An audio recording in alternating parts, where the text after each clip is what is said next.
Signal, official nang nagpaalam kina Malabanan, Nunag at Ligasyon. Malabanan at Nunag wala pang team na mapupuntahan. At former UAAP Best Opposite Spiker na si Jovelyn Fernandez sinundan na si Makandili sa Team Awesome. Good day! Welcome back to my channel. Bago natin yan, pag-usapan na huwag mong kalimutan mag-like, share, subscribe at hit ng notification bell para mag-update ka sa ating mga video. Dahil sa sandamakmak na sa ngayon ng mga players na umalis at lilipat ay hindi rin nagpapatano ang signal na napakawala din ng ibang bench players upang mas mapalitan pa ito ng mas malalakas na players. Mas priority ata ngayon ng signal na makakuha pa ng players na galing from F2 Logistics. Official na nga inanunsyo ng signal management ang pamamaalam nito sa tatlo nitong manlalaro na sina Nunag, Malabanan at Ligasyon. Dahil hindi na rin gaano ito magagamit at mapapakinabangan ng signal dahil andyan naman si Mapandili pambalit kay Ligasyon.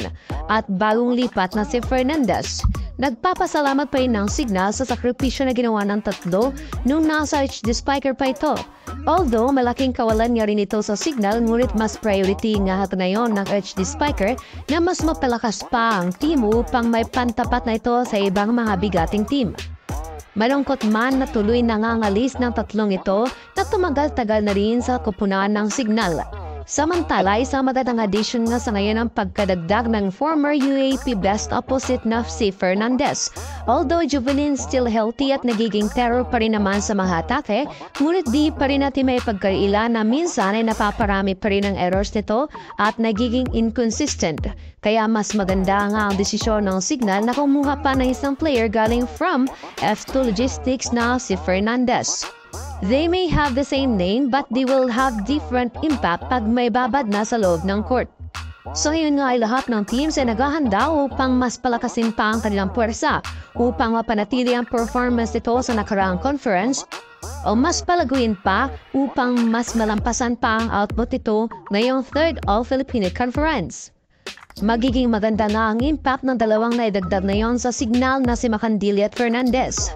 Dahil for sure ay mas nangangati na itong makapasok muli sa podium finish na kinasanayan ito.